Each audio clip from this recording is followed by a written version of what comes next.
Canvas எடுத்துக்கோங்க. Neck size வெட்டிட்டு நம்மளோட பார்டர் இருக்கும்ல, சாரீ பார்டர், அதில் இருந்து குட்டி குட்டியாக வெட்டி அந்த நெக் சைஸ்க்கு ஏற்ற மாதிரி ஸ்டிச் பண்ணி அதுக்கப்புறம் அயன் பண்ணிவிடுங்க.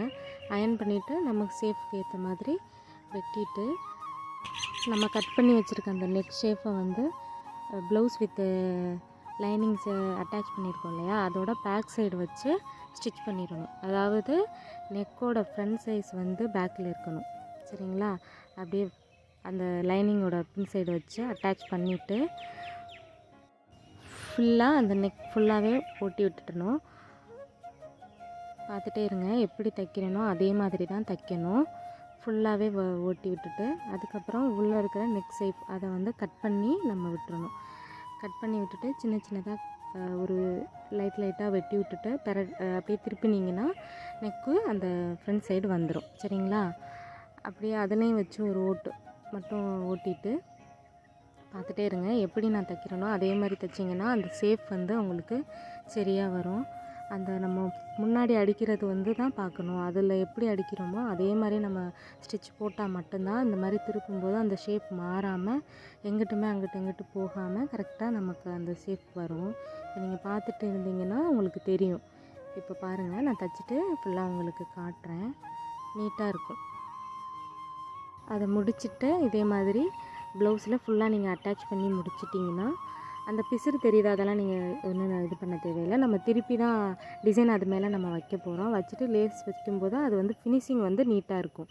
எந்த பிசுறு வந்து மேலேயோ கீழே எதுவுமே தெரியாது. நெக்கோட ஃபினிஷிங் வந்து நீட்டாக இருக்கும். இதை முடித்ததுக்கப்புறம் சாரியில் இருக்கும் பார்த்திங்களா, சாரியில் வந்து கொஞ்சம் கிளாத் வெட்டிட்டு இந்த மாதிரி சமோசா மாதிரி ஃபஸ்ட்டு மடிச்சுக்கணும். மடிச்சுட்டு அதுக்கப்புறம் அந்த சைடில் மட்டும் லைட்டாக மடிச்சிங்கன்னா இந்த மாதிரியான ஒரு டிசைன்ஸ் உங்களுக்கு வந்து வந்துடும். ஃபுல்லாகவே அடிக்கணும். நீங்கள் பார்த்தீங்கன்னா தெரியும், ஒரு ஷேப் வந்து மாறக்கூடாது. ஒரே மாதிரி நம்ம அடித்தோன்னா தான் நீட்டாக இருக்கும். நீங்கள் அடிச்சுட்டு அந்த லாஸ்ட்டில் இருக்கும்ல அந்த இதெல்லாம் வந்து கட் பண்ணி விட்டுருணும். பிசுரெல்லாம் கட் பண்ணி விட்டுட்டு இந்த மாதிரி குட்டி குட்டியாக எடுத்துருக்குறோம் பற்றியெல்லாம் அதை தனித்தனியாக வெட்டி எடுத்துக்கிறணும். நான் எப்படி வெட்டணும் அதே மாதிரி தான் வெட்டணும். சைட்லலாம் கட் பண்ணி விட்டுறக்கூடாது, அது ஒரு மாதிரி அசிங்கமாகிடும். இதே மாதிரி எடுத்து வச்சுருங்க. ஒன்று ஒன்றா எடுத்து நீட்டாக அதில் வச்சு ஃபிக்ஸ் பண்ணிவிடுங்க. பார்த்தீங்கன்னாவே தெரியும். இப்போ வைக்கும்போது நம்ம அந்த ஃப்ளவர் மட்டும் சேஃபாக வைக்கணும். இங்கிட்டு உள்ளே வைக்கும்போது எப்படி வச்சாலும் நம்ம அடிச்சுட்டு அது மேலே மறுபடியும் நம்ம கட் பண்ணிக்கிடலாம். நீட்டாக தான் இருக்கும். பார்த்துட்டே இருங்க, அதே மாதிரி தான் அடிக்கணும்.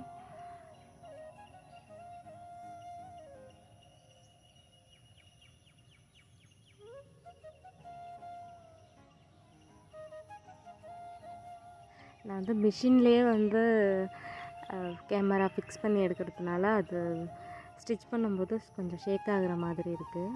உங்களுக்கு தெளிவாக தெரியுதுன்னா சொல்லுங்கள், இல்லைன்னா கமெண்ட் பண்ணுங்கள், நான் மாற்றிக்கிறேன். இந்த மாதிரி ப்ளவுஸோட ஸ்டிச்சிங் அண்டு கட்டிங் வந்து எனக்கு வேணும் அப்படின்னு நீங்கள் கமெண்ட் பண்ணிங்கன்னா கட்டிங் எப்படி பண்ணுறதுன்னு நான் எல்லா ஒரு இதுக்குமே சொல்லிடுறேன். அளவு ப்ளவுஸ் இல்லாமலே நம்ம வந்து அளவு எடுத்து நீட்டாக கட் பண்ணலாம். நீங்கள் சொன்னீங்கன்னா அதுக்கேற்ற மாதிரி நானும் ஒவ்வொரு ஷேப் ஒவ்வொரு சைஸோட ப்ளவுஸ் வந்து அளவு ப்ளவுஸ் இல்லாமல் எப்படி கட் பண்ணுறது அப்படிங்கிறத நான் சொல்கிறேன். அடுத்தடுத்த வீடியோவில் கண்டிப்பாக நான் அப்லோட் பண்ணுறேன்.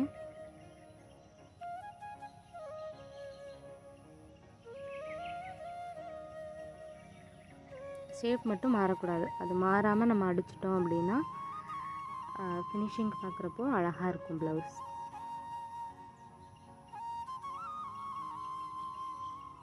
இப்போ முடிச்சாச்சு. இதுக்கப்புறம் அந்த சைடில் இருக்கிறதெல்லாம் நான் வீடியோவில் காமிக்கலை, அதை நீங்கள் கட் பண்ணிடணும். ஆனால் நான் கட் பண்ணியிருக்க தெரியுது உங்களுக்கு, அது சாரி இதாகிடுச்சு, ஒழுங்காக ஷூட் பண்ணலன்னு நினைக்கிறேன்.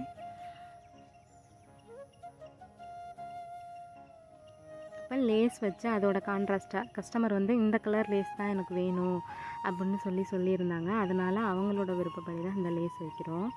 வச்சுட்டு அதை ஒரு இதோடு முடிச்சிடாமல் ரெண்டு சைடில் ரெண்டுலேயுமே நம்ம அந்த லேஸில் அடித்தா தான் அழகாக இருக்கும்.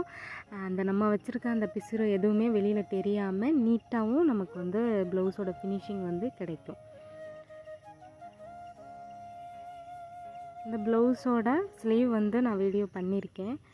பப் ஸ்லீவ் தான், அது ஈஸியாகவே நம்ம செய்யலாம். அதுக்கும் நீங்கள் வந்து எப்படி கட்டிங் வேணும் அப்படின்னு நீங்கள் கேட்டிங்கன்னா பப் ஸ்லீவோட கட்டிங்கும் நான் உங்களுக்கு வந்து சொல்கிறேன். ரொம்ப நம்ம கஷ்டப்பட்டெல்லாம் ஸ்டிச்சிங் செய்யணும்னு இல்லை. உங்களுக்கு ஈஸியான 2-3 டிப்ஸு தெரிஞ்சாலே நம்ம கட்டிங் ஈஸியாக பண்ணிடலாம். ப்ளவுஸும் ஈஸியாக நம்ம தைச்சிடலாம். இது அவ்வளோதான், ஃபினிஷிங் முடிச்சிட்டேன். இப்போ பாருங்கள் ப்ளவுஸ் எவ்வளோ நீட்டாக இருக்குது. இந்த பீட்ஸ் வைக்கிறது நான் வந்து ஷூட் பண்ணல, அதுவும் உங்களுக்கு கண்டிப்பாக சீக்கிரமே நான் செய்கிறேன். இவ்வளோ தான் ப்ளவுஸோட ஃபினிஷிங். கஸ்டமரும் சூப்பராக இருக்குதுன்னு சொன்னாங்க. என்னோடய வீடியோ பிடிச்சிருந்தா லைக் பண்ணுங்கள், ஷேர் பண்ணுங்கள், சப்ஸ்கிரைப் பண்ணுங்கள். தேங்க்யூ.